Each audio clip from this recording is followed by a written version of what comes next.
Karibu tena siku ya leo, siku ambayo tunaendelea na mwendelezo wa somo letu lile linaloitwa Mpinga Kristo yu mlangoni. Na leo tunaingia katika sehemu ile ya 4. Sehemu ya 4 baada ya kuangalia sehemu ya 3. Leo tunaingia sehemu ya 4. Kwa hiyo karibu tupige magoti tuweze kumkaribisha Roho wa Bwana katika siku ya leo. Baba yetu uliye juu mbinguni, tunashukuru. Tunaomba uwe nasi katika somo hili. Roho wako Mtakatifu azidi kutuongoza. Tunaomba katika jina la Yesu Kristo. Amin. Baada ya kufahamu mpinga Kristo ni nani, na leo sasa tunaingia katika kitabu kile cha Ufunuo sura ya 13. Tutaangalia fungu la kwanza hadi fungu lile la 10. Kwa hiyo fuatana nami tukiendelea kujifunza habari hizi zinazomhusu Mungu. Unaposoma kitabu hiki cha Ufunuo sura ya 13 na fungu la kwanza hadi fungu la 10, neno la Bwana linasema, kisha nikaona mnyama akitoka katika bahari mwenye pembe 10 na vichwa 7, na juu ya pembe zake ana vilemba 10, na juu ya vichwa vyake majina ya makufuru. Na yule mnyama niliyemwona alikuwa mfano wa chui, na miguu yake ilikuwa kama miguu ya dubu, na kinywa chake kama kinywa cha simba. Yule joka akampa nguvu zake na kiti chake cha enzi na uwezo mwingi. Nikaona kimoja cha vichwa vyake kana kwamba kimetiwa jeraha la mauti, na pigo lake la mauti likapona. Dunia yote ikamstajabia mnyama yule, wakamsujudu yule joka, kwa sababu alimpa huyo mnyama uwezo wake. Nao wakamsujudu yule mnyama wakisema, ni nani afananaye na mnyama huyu? Tena ni nani awezaye kufanya vita naye? Naye akapewa kinywa cha kunena maneno makuu ya makufuru, akapewa uwezo wa kufanya kazi yake miezi 42. Akafunua kinywa chake amtukane Mungu na kulitukana jina lake na maskani yake na hao wakao mbinguni. Tena akapewa kufanya vita na watakatifu na kuwashinda. Akapewa uwezo wa juu ya kila kabila na jamaa na lugha na taifa. Nao na watu wote wakao juu ya nchi watamsujudu, kila ambaye jina lake alikuandikwa katika kitabu cha uzima cha mwana kondoo aliyechinjwa tangu kuwekwa misingi ya dunia. Fungu la 9, mtu akiwa na sikio na asikie. Mtu akichukua mateka atachukuliwa mateka. Mtu akiuawa kwa upanga atauawa kwa upanga.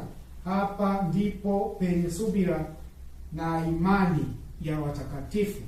Tunapojifunza katika kitabu hiki cha Ufunuo 13 na lile fungu la kwanza hadi fungu la 10, kuna baadhi ya maneno tunakutana nayo tena hapo ambayo tuliyaona katika kitabu cha Danieli.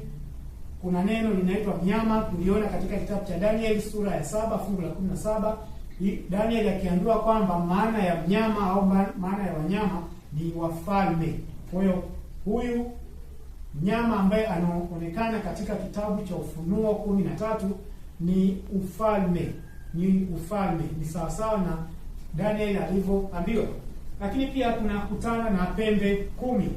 Kule kwa Danieli sura ya 7 pia tuliona kwamba mnyama yule alikuwa na pembe 10. Huku nako tunakutana na huyu mnyama tena ana pembe 10. Na tuliona katika kile kitabu cha Ufunuo sura ya 17 na lile fungu la 12, maana ya pembe 10 tuliambiwa ni wafalme 10. Lakini pia katika kitabu hiki cha Ufunuo tunakutana pia na neno ambalo limetajwa hapa kwamba huyu mnyama ana nini? Ana vichwa 7. Sasa tusome hiyo vichwa 7 katika kitabu cha Ufunuo 17 na lile fungu la 9 na lile fungu la 17 fungu la 9 na 10, anasema hapa ndipo penye akili zenye hekima. Vile vichwa 7 ni milima 7 anayokalia mwanamke huyo, navyo ni wafalme 7. 5 wamekwisha kuanguka, na mmoja yupo, na mwingine ajaja bado, naye atakapokuja imempasa kukaa muda mchache. Kwa hiyo huyu mnyama ana pembe 10, lakini pia ana vichwa 7, na tunaambiwa kwamba hizi pembe 10 ni wafalme 10. Huu ufalme tunaona kwamba katika kitabu cha Ufunuo sura ya 13 tunaambiwa kwamba alipewa kufanya kazi yake miezi 42. Alipewa kufanya kazi yake miezi 42. Tunapozungumzia huu ufalme au huyu mfalme wa mnyama wa sura ya 13 ya kitabu cha Ufunuo ndiye yule aliyezungumziwa katika kitabu cha Danieli sura ya 7. Sura ya 7 kama mnyama wa 4, ambaye sasa huyu mnyama wa 4 baadaye alikosa nguvu, akamrithisha pembe ndogo. Kwa hiyo tunapozungumzia kitabu cha Ufunuo sura ya 13 inatukumbusha ufalme wa 4, ambao ufalme wa 4 huu ulizaa ufalme mdogo unaitwa nini? Unaitwa pembe ndogo, ambao tulijifunza katika masomo ya nyuma kwamba ni utawala wa upapa. Sasa aliyepewa kufanya kazi muda wa miezi 42 kuitawala dunia sio yule mnyama wa 4, ila ni sehemu ya mwisho ya mnyama wa 4 ambaye ni nani? Ni pembe ndogo, ambao ni utawala gani? Ni utawala wa upapa. Ulifanya kazi kwa muda wa miezi 42. Sasa miezi 42 ndio nini? Katika Biblia tunajifunza kwamba mwezi mmoja, Mungu alivyoumba mbingu na nchi, mwezi mmoja ni sawasawa na siku ngapi? Ni sawasawa na siku 30. Mwezi mmoja ni sawasawa na siku 30 kulingana na mahesabu ya Biblia. Mungu alivyoumba mbingu na nchi, alivyoumba miezi, mwezi mmoja ni sawasawa na siku 30. Kwa hiyo hii miezi 42 ni sawasawa uchukue siku 30 uzidishe kwa ngapi? Kwa miezi 42, ambayo jibu lake tunapata ni siku 1200 na ngapi? Na 60. Siku 1260. Kwa hiyo kulingana na Biblia katika kitabu cha Ezekiel sura ya 4 fungu la 6, neno la Bwana linasema, tena utakapozitimiza hizo utalala kwa ubavu wako na wa kuume, nao utachukua uovu wa nyumba ya Yuda siku 40, siku moja kwa mwaka mmoja nimekuagiza. Kwa katika unabii siku moja inawakilisha mwaka mmoja. Kwa hizi siku 1260 ni sawasawa na miaka 1260. Sasa huu utawala wa pembe ndogo, huu utawala wa upapa ulitawala dunia kwa muda wa miaka 1260 toka mwaka 538 walipoiangusha nchi ya Ostrogoth, wakaanza kutawala dunia mpaka mwaka 1798 ambapo sasa ndio ulikuwa mwisho wao. Kwa hiyo kitabu cha Ufunuo nabii Daniel anaturejesha kwa utawala ambao ulitawala dunia kwa kipindi cha miaka 1260 ambao ni utawala wa upapa, Sasa toka 1798 huu utawala ulikosa nguvu, kwa sababu ilikuwa na kofia mbili, ya kisiasa na ya kidini. Ilikosa nguvu. Ilipokosa nguvu, ikawa sasa inatafuta namna gani ya kuweza kuitawala dunia tena. Kwa hiyo kuna mikakati mingi ambayo dunia inafanya, viongozi wa dini wanafanya, ambao ni mawakala wake wanafanya, ili waweze kumpatia tena nini? Mamlaka. Kwa tunapozungumzia kitabu cha Ufunuo sura ya 13 kuanzia fungu la 1 hadi fungu la 10, hii inaturejesha katika utawala ambao ulitawala dunia kwa muda wa miaka 1260, ambao huu ni utawala gani? Ni utawala wa upapa.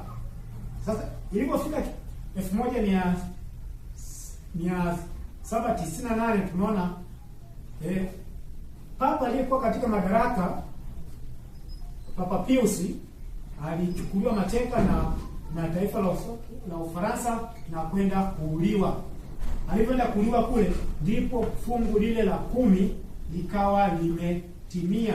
Mtu akichukua mateka atachukuliwa mateka, mtu akiuawa kwa upanga atauawa kwa upanga. Hapo ndipo penye subira na imani ya watakatifu, na imani ya watakatifu.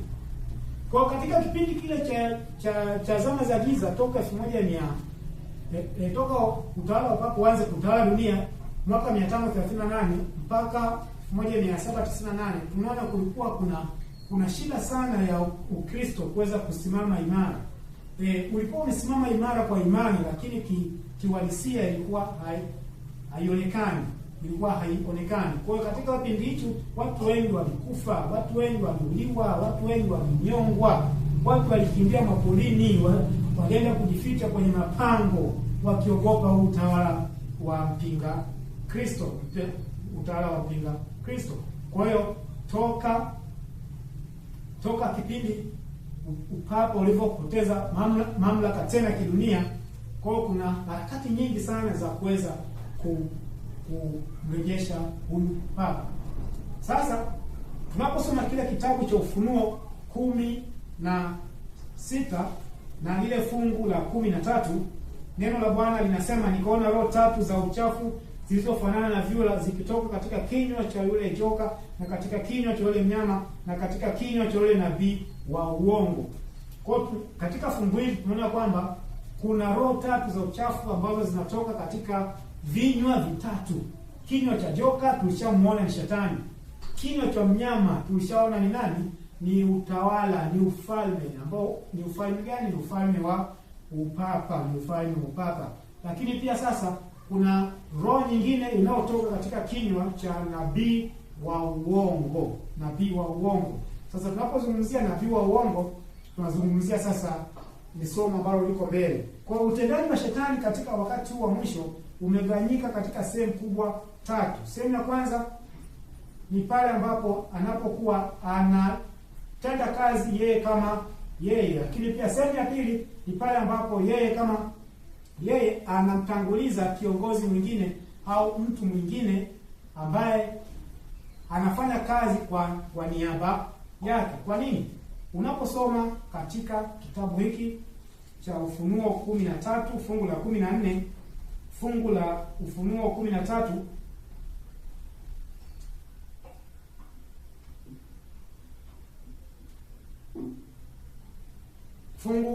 Ufunuo 13 fungu la pili, unaposoma nasema, na yule mnyama niliyemwona alikuwa na mfano wa chui, na miguu yake ilikuwa kama miguu ya dubu, na kinywa chake kama kinywa cha simba. Yule joka akampa nguvu zake na kiti chake cha enzi na uwezo mwingi.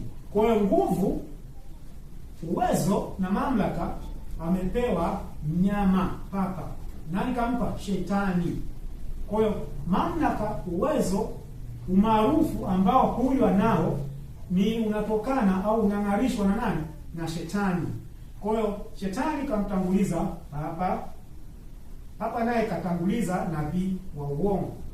Kwa hiyo kuna kauli zitakuwa zinatoka kwa nabii wa uongo, sisi tunajua ni yeye, ila kumbe sio yeye, ni zinatoka kwa nani? Zinatoka kwa bosi wake ndiye nani? Ambaye ni papa.